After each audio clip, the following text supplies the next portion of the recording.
The more I think about it, the more I love the timing of this bye week for Oregon.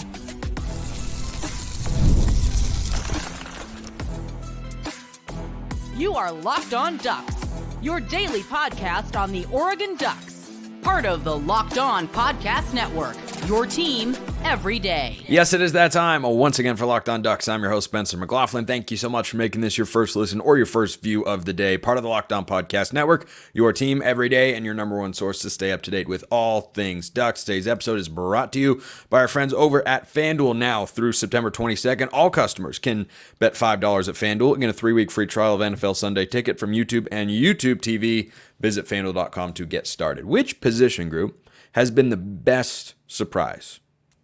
I'm answering that question later. And does Bryant Jr. have a role in the offense when he comes back? All things to ponder during the bye week. But let's start with why this bye week is so well timed. So Eric Scopel yesterday on the show did a great job as always. And the more I thought about the point he made, the more I think that he is correct, that this bye is pretty well timed for Oregon. And there are two players in particular that make me think this. And the first one is Jeffrey Bassa. The second one is Matthew Bedford on the offensive line. But I want to start with Bassa.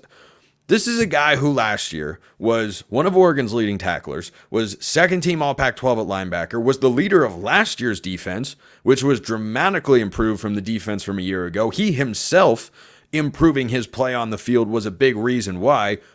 He's just been a non-factor for this Oregon defense. So if you think about the way the Ducks have played on that side of the football this year, I think overall it's been good. There is still room to improve.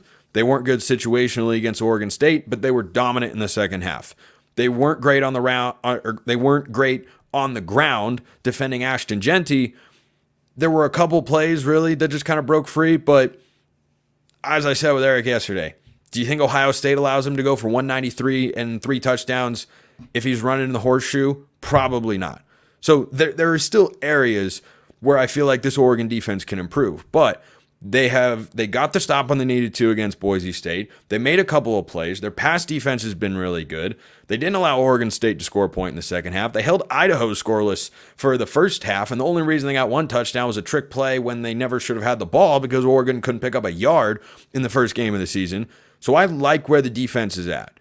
I think they're going to improve. I think they're capable of improving, but they've been doing this whatever you want to call it, average, okay, above average, good, great, terrible, horrible, however you're describing it, they've been doing it without Jeffrey Bassa making an impact.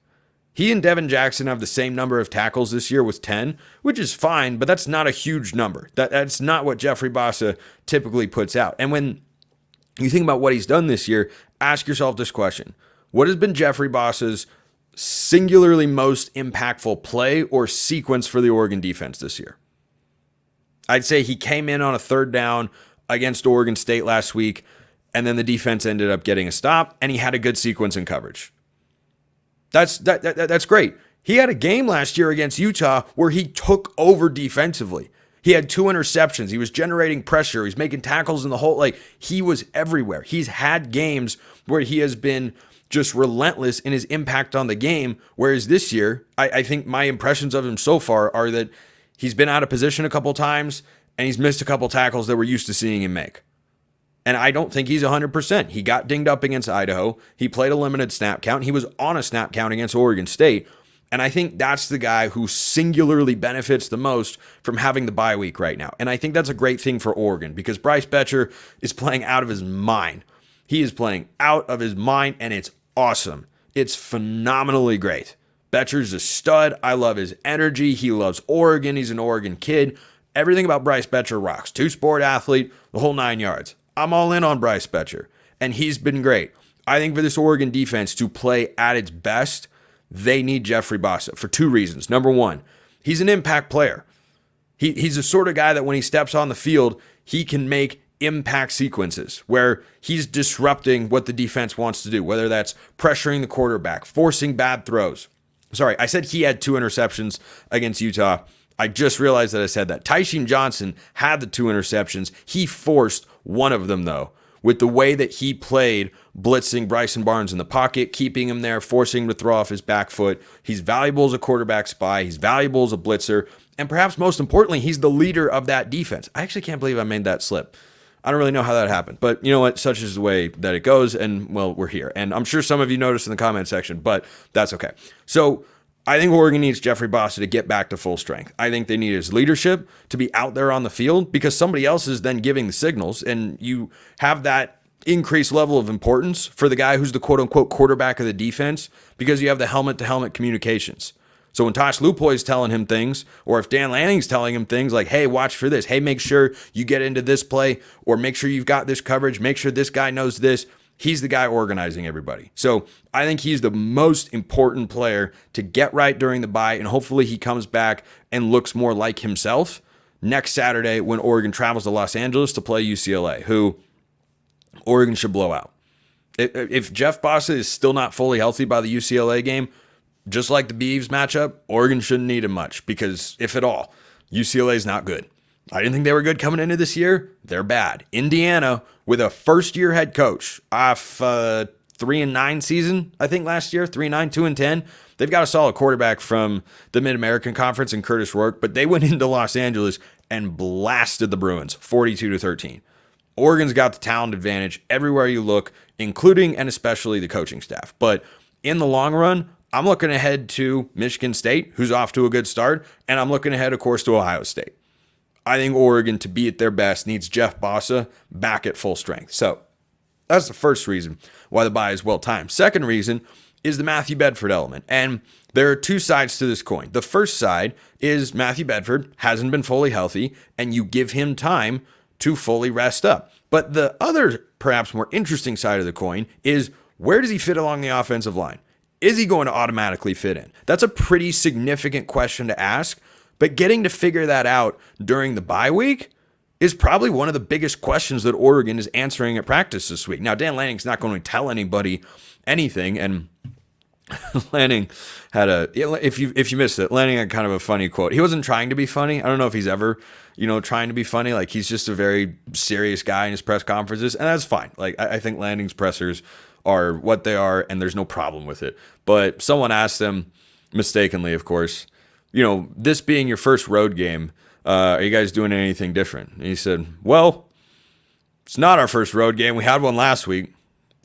Like, he made a mistake. Asking questions in those sorts of scrums, it's harder than you think. But I think for Dan Lanning and company, number one priority is figure out who's starting along the offensive line. If you're going to make a change, you've got an extra week. If it's not going to be a change, then you still have another week, more time for the unit that we saw on Saturday and that's had success for the last one and a half games.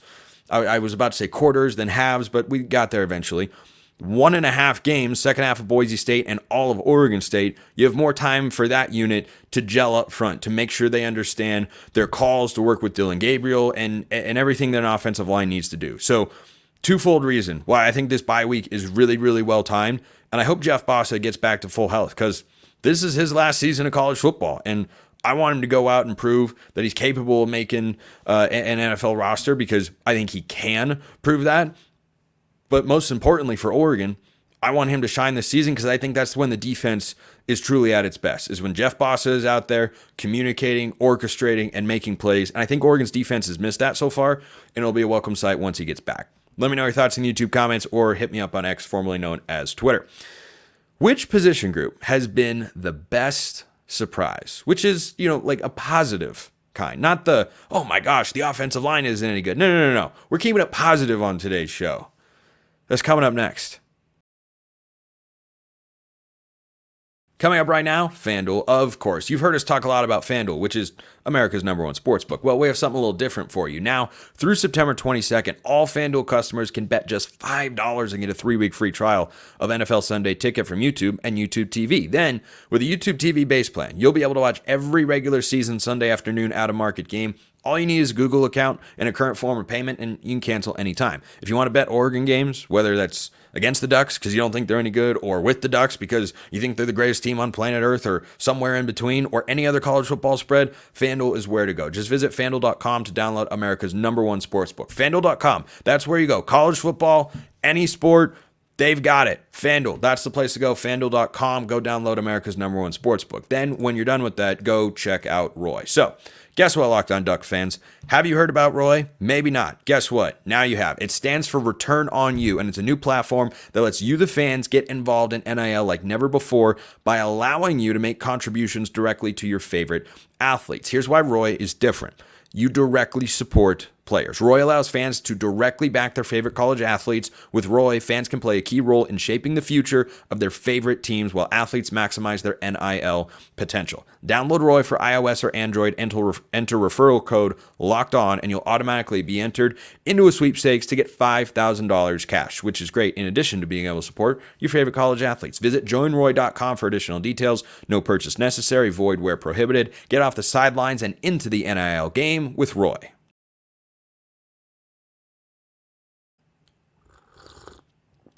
Late night recording, little tea. I'm a big tea drinker. Curious. Debate in the comments because it's a bye week. Coffee or tea? I'm a tea guy through and through. Caffeine free, by the way. Some people think that is strange because it doesn't give you that boost in the morning, but that's just who I am. Big tea drinker. Big tea drinker. So back to the football side of things. Oregon secondary has been the best surprise to me through the first 3 games. They're one of the leaders in passes defended in all of college football. They don't have a ton of interceptions, but I am incredibly pleased with how this secondary has looked. And coming into the season, it was the position group defensively I had the most questions about. And the questions were twofold. Number one, if Jaleel Florence is not healthy, which he doesn't appear to be because he's been on the injury report and not playing the first few games, who steps up at the number 2 corner position? That answer has been, I think, pretty clearly shown to be Dante Manning and Nikko Reed. I think both have been really, really solid. My second question was, is your safety rotation as expected, which it has been, Kobe Savage, Brandon Johnson, Tysheem Johnson, and I consider the nickel a safety, you call it nickel star, whatever, but who's going to back them up? Who's going to be the next guy? Because somebody that is either a redshirt or a true freshman is going to wind up being on the 2 deep. And if someone goes down, has to come out for a play, or, gets dinged up or whatever, gets suspended for targeting, then that's going to be someone that suddenly plays an important role. The answer to that question has been Tyler Turner, 2023 4-star recruit, redshirt freshman, didn't really play a lot last year, but on special teams, he's been out on the field. I think he's done some nice things. I think he can still improve and, get used to seeing real game action, to have his reactions be just a touch quicker. But overall, he's been solid. He had, I think, one poor coverage incident that didn't get exploited against Idaho. Other than that, been solid in the snaps that he's seen on the field. But the secondary is just making a lot of plays. And when you look at the Pro Football Focus grades, which I don't think is a be-all, end-all, but I do think is a good starting point because they are looking at every play and evaluating, and I think there are times where the grades are a little low or a little high compared to the impact that guys are actually having. It's kind of the epitome of something that I say all the time on the show. Stats are a starting point, not an end point. It guides you, but it doesn't ultimately bring you to where you're trying to get to. So for this Oregon secondary, I've been really happy. Brandon Johnson is phenomenal. He's got the highest coverage grade of any Oregon defensive back, safety, or corner. That shouldn't be surprising with the way he's been knocking balls out of the air. But as I talked about with Eric yesterday on the show, Nikko Reed has been the biggest individual surprise. Seeing Dante Manning play well, it's his 5th year of college football. It's his 3rd year with Dan Lanning and Tosh Lupoy in this particular system. And I think we know what Dante Manning is right now and what he has been for the last several years. He can make some plays. He's capable. He's not a liability. He's not going to be an all-conference caliber corner. I don't expect him to be. I know that's the expectation a lot of people had for him when he was recruited to Oregon as a 5-star. I think he's the highest rated corner. Someone can correct me on this. Pretty sure Dante Manning's the highest rated corner to ever commit to the Ducks. And he's been a solid player. Has he been what he was billed up to be? No. Because if he were, he would have left Oregon 2 years ago and gone in the NFL. But he's capable. He makes plays. When he goes up against the Jeremiah Smiths and Emeka Ibukas of the world, I don't expect him to have the same level of success. But last 2 games against Oregon State, Dante Manning's been great. He had the interception last year in the end zone of DJU. Had a good game on Saturday against the Beavs once again. So Manning's been what I expect, but Nikko Reed, I think, has been a surprise, not just to me, but maybe to many Oregon fans who are thinking about names like Cam Alexander or Dalen Austin or Roderick Pleasant. Those guys had an opportunity, I think, to get in the fold, and Nikko Reed, a veteran himself and a second-year Duck, has just outplayed him. And every time I watch Nikko Reed, I feel like he's never getting beat. I can't remember if the trick play against Idaho, which I don't care about a ton because, it's a trick play. You execute it, good for you. I can't remember if that was his assignment. I didn't study that play in full depth, but I think he was on that side. Don't remember. Don't quote me on that. But when Nikko Reed has been called upon, he's been there. Boise State, a couple of pass breakups, and against Idaho, he had the game-clinching interception, and he had another good game on Saturday against Oregon State. Every single defensive back, except for one, I think Dante Manning's like just a touch below on PFF, has an overall grade of at least 70 or above. 70 is kind of the metric for, hey, this guy is doing well in this category, or this guy is having a good season, or that's what they used to evaluate as a good player. It's like 70, if you're in that range, good, solid. 80 and above, really good. 90 and above, you're one of the best in the entire country. That's an incredibly hard grade to get, which is how actual grades used to work and how they should work, but it's not how it goes anymore because now the average is like a B or a B plus and whatnot, and it's all ridiculous. But anyway. So I love what I've seen from the secondary. And by the way, I don't think I shouted out this play enough. Tysheem Johnson's tackle of Walker, that Beavs wide receiver, who looks like a pretty good football player, on third and 5, 3rd and 6, something like that.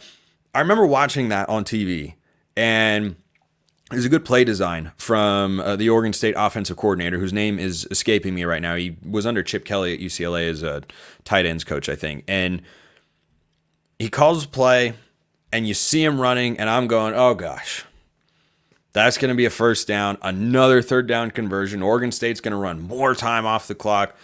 And then Tysheem comes up and makes just a heck of a tackle. I mean, it is open field. Walker's at full speed. He reads it perfectly, knocks him out of bounds, and then the Bees false start. They have to kick a field goal. Mateo Uiagalelei drives the lineman back, blocks him into it, kind of a low kick, and everything goes really, really well from there. So the impact of the secondary, I don't think can be understated. I don't think their interception numbers are among the highest in all of college football, but their pass deflections are. And one thing that I wondered about this group entering the season was, do you have playmakers back there? Do you have guys that are going to make game-altering plays? And that's what we have seen. Nikko Reed interception to seal the game against Idaho. Brandon Johnson pass deflection in perfect coverage on 3rd down against Boise State to get the ball back to the offense for the game-winning drive. Those are the sorts of moments. Or Nikko Reed against Boise State. Flawless coverage in the end zone to force a field goal try on 3rd down instead of maybe a touchdown. And that receiver, I think, was several inches taller than him, and he was in a really, really good spot. I've loved what I've seen from the secondary so far. They've made some plays in the run game, though maybe not as many as, think of like a Javon Holland maybe, or Evan or Bennett Williams have been really active tacklers or whatnot. These guys have been doing it more in the passing game, and I'm here for that. Because Oregon will face some capable passing teams this year. One team to watch out for in the Big Ten, by the way, Illinois. See what they do against Nebraska on Friday. I think Nebraska is going to win that game pretty comfortably because the Cornhuskers are really good. But Illinois is 3-0. I didn't think they would be, and they look better than I thought. So I think for matchups like that, you need to have guys that can just cover, that can go. We know what Jabbar Muhammad can do. I think he's off to a fine start. Not the best football that he's going to play as an Oregon Duck, but I think he's doing just fine. And everybody else is making impact plays. And it's been a really, really good thing to see. So that's been the most surprising singular position group of the season so far for the Ducks. If you've got another group out there or a player, by all means, drop in the YouTube comments, hit me up on X, formerly known as Twitter, or become a Locked On Ducks insider. Link is in the description below. You can get a free 14-day trial. You get all sorts of perks, including, but not limited to, priority mailbag access. Speaking of injuries, talked about those earlier. Gary Bryant has not been as involved as he was a season ago. Does he automatically jump back in when he comes back? I'll talk about that and the wide receivers coming up next.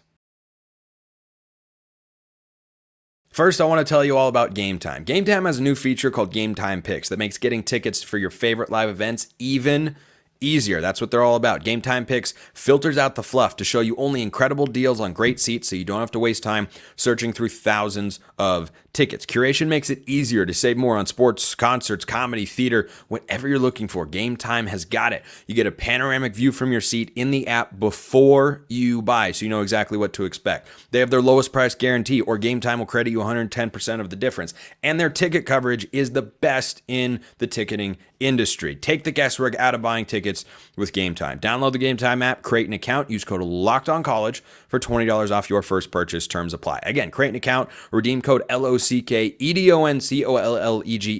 That's Locked On College for $20 off. Download Game Time today. What time is it? Game time.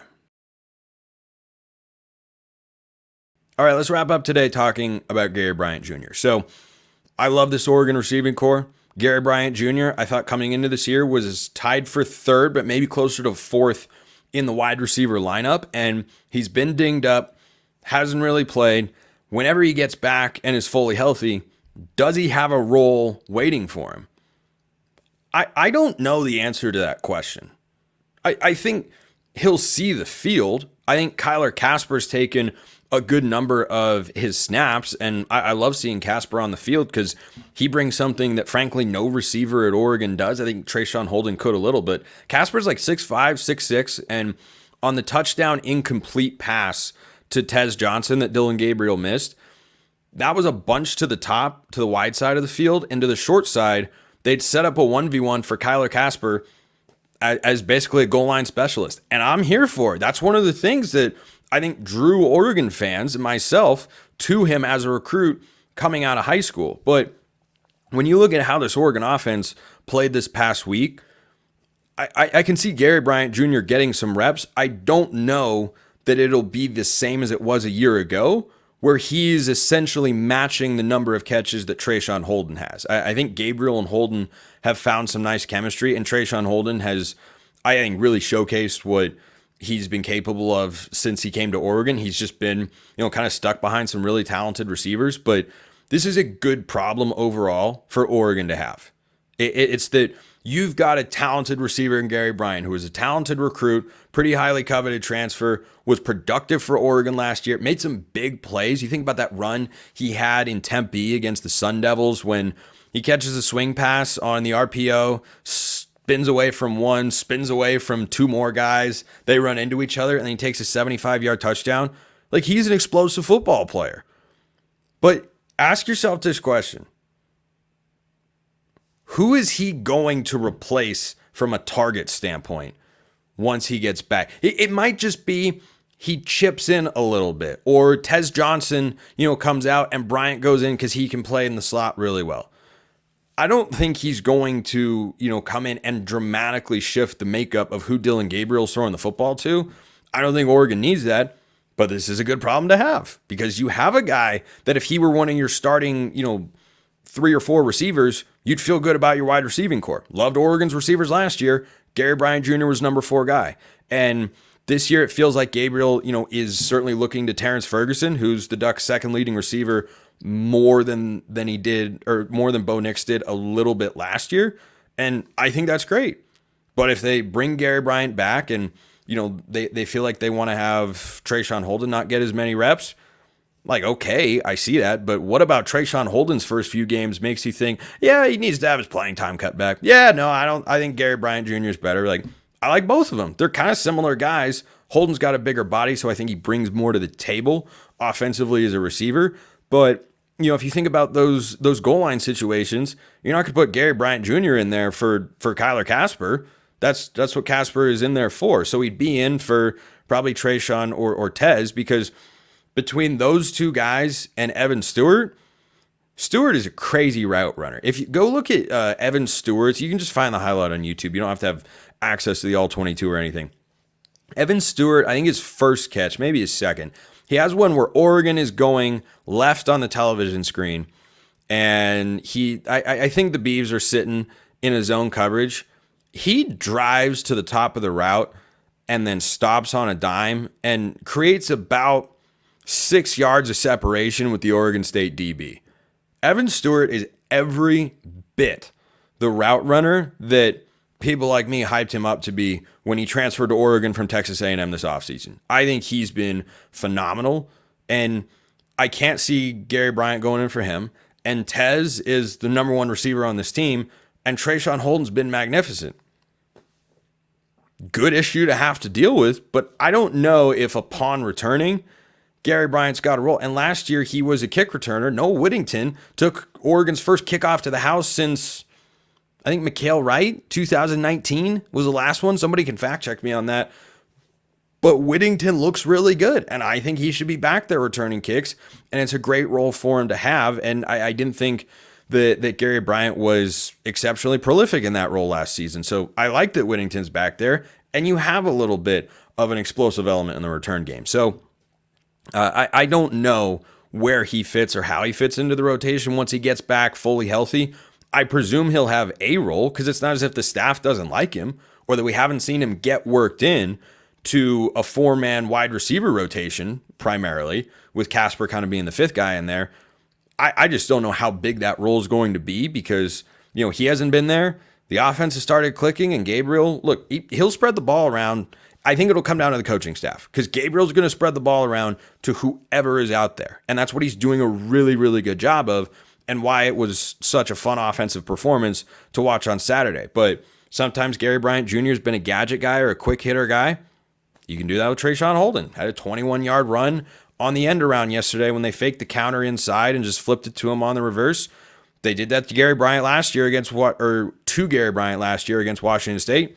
They did it to Trayshawn Holden. Maybe, Holden needs a break and Gary Bryant goes in. So I don't think he's a lock to have a major role, but I do think that he'll see the field. I just don't expect him to be as involved because I think the offense has kind of found its rhythm and Gabriel's found his connection with those receivers while he hasn't been there. And that's the crappy part about injuries is sometimes guys can just kind of play you out of the role that you had pre-injury. But them's the way the cookie crumbles. But Oregon's receiver room, as I've said many times, as talented as it has ever been and as deep as it has ever been.